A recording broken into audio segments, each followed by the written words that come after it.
it's really difficult to come up with an honest to God reaction in the moment to the Vikings win over the Panthers today because there's just so many emotions that we just went through, right? The second half opens up with the two ridiculous defensive touchdowns for Carolina. That's just sort of like the backbreaker. It's like the Undertaker hitting you with a tombstone pile driver. Like, how do you recover from that?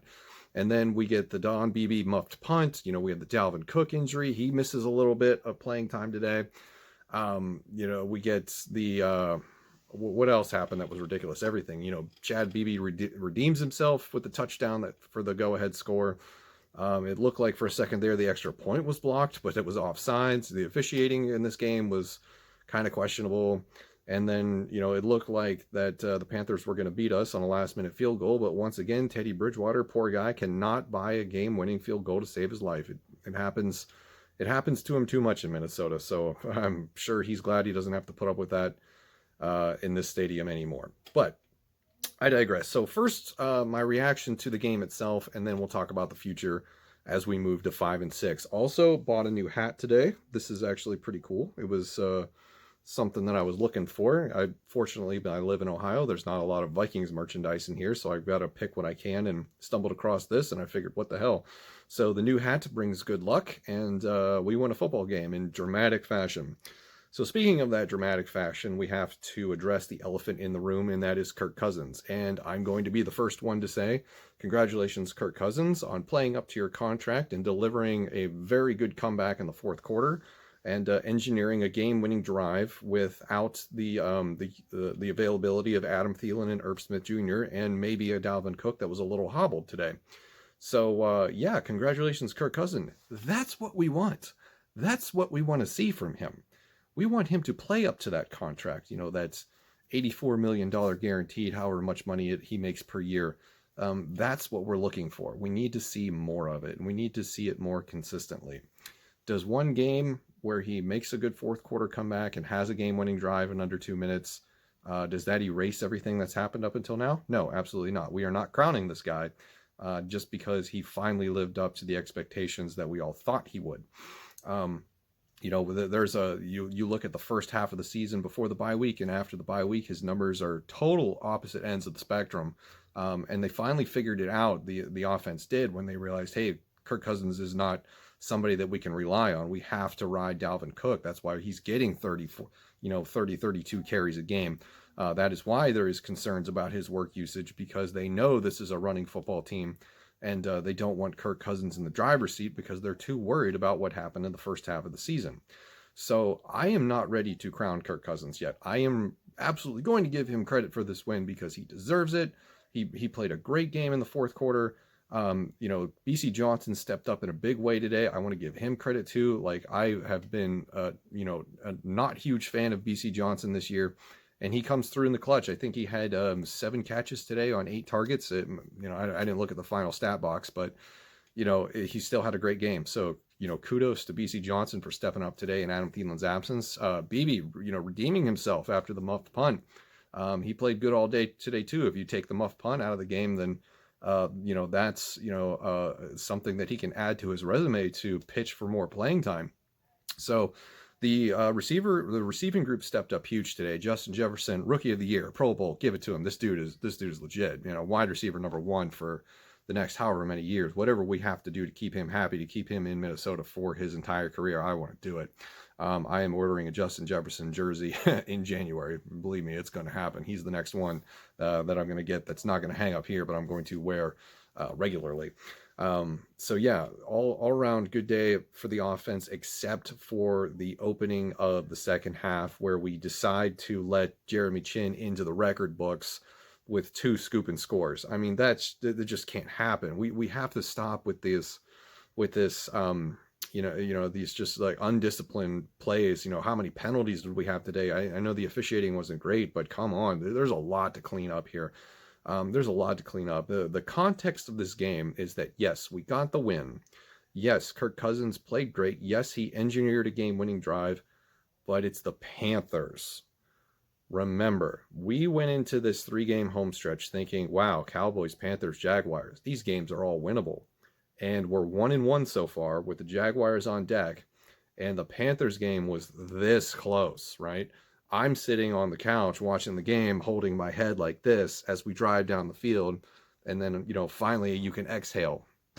And that's another criticism I have for the people who want to come in and defend Kirk Cousins, is that I shouldn't have to hold my breath and then exhale when he finally produces. I should go in with the confidence that, hey, this guy is, like, let's pretend to be a Packers fan for a minute if we could, you know, let's pretend. Aaron Rodgers, 90 seconds left. I'm going into that situation confident that he can do it until, it's a turnover downs or a turnover or the time or the clock runs out, whatever. I'm going in confident. With Kirk, I'm going in breath held, hands, leaning forward in chair, head in hands, waiting to exhale. And I don't want to do that anymore. I don't think anybody does. So we need more consistency out of him. And it makes me nervous. It makes me nervous for the Jaguars next week. Dakota Dozier has his problems on the offensive line still. He even caused Kirk to trip once. I'm not going to fault Kirk for that one. I'm going to blame that one on Dozier. I guess you really can't blame either guy. It's going to happen eventually, 1 out of 100 times.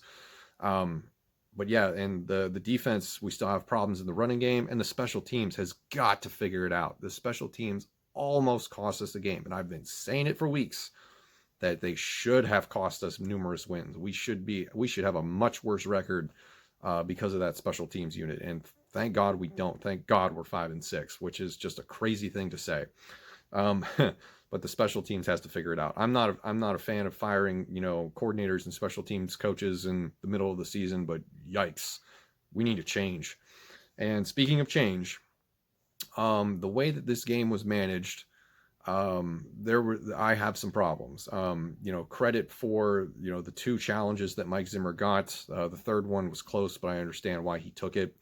But the 4th and 1 at midfield, and you try to draw him off sides and you don't get it. So you take a 5-yard penalty and then you punt, and then the Panthers march down the field. Thank God the defense holds and doesn't score a touchdown. But we end up giving up a field goal, or maybe it wasn't up by 11. I forget what the score was at the time, but still that play concerns me.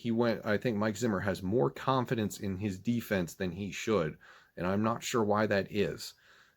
Luckily, Teddy Bridgewater was really inconsistent with his accuracy today. I think he finished below 60% completion percentage.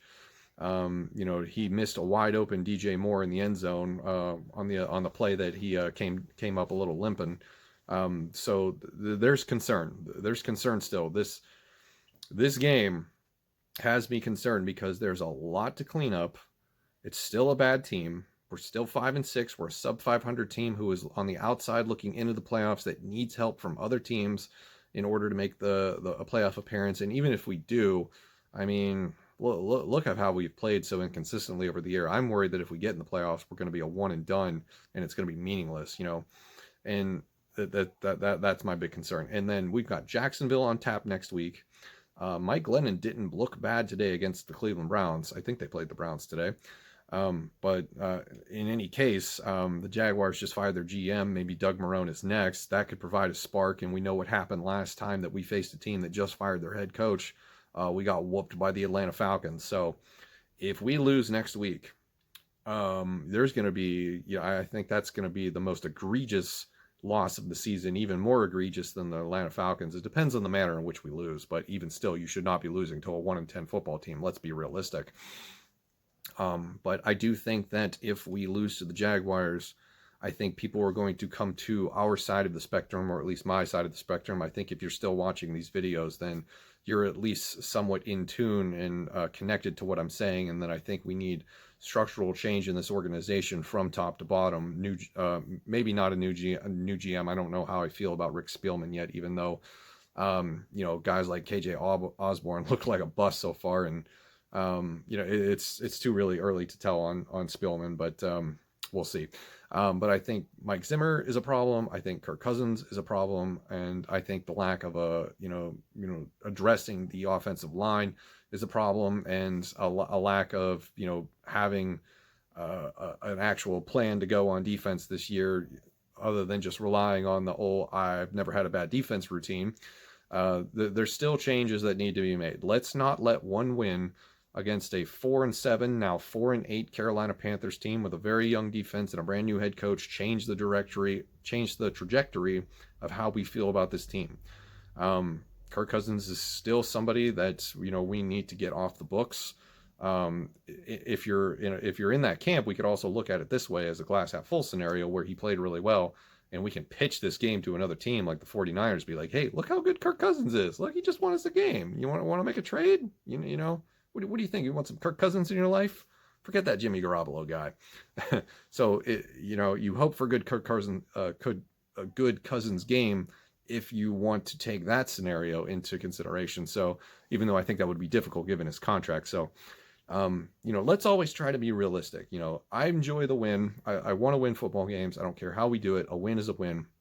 But at the same time, it does not change the destiny of this franchise that we need to make a change at quarterback.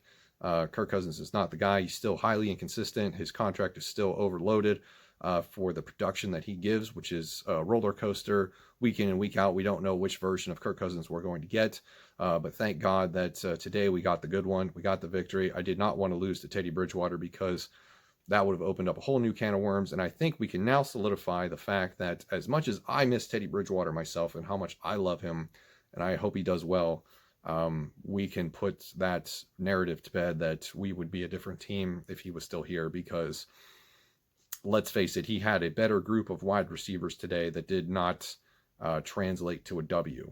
He's got I want to say, better offensive line, and it did not translate to a W. Teddy he's a good quarterback, but he's not better than Kirk Cousins, at least not today. And that doesn't really mean anything because Kirk Cousins is also a good quarterback who is on his best day, not the greatest because it's just too inconsistent and doesn't play up to that huge, ridiculous contract. So, in conclusion, this was a little bit longer than I wanted to, but there's a lot of context in this. Always want to provide context to a win and a loss for that matter. We need to keep thinking about the bigger picture here. So very excited for the win. Very excited that BC Johnson had a good game. Justin Jefferson, you can crown him if you want because that is totally okay.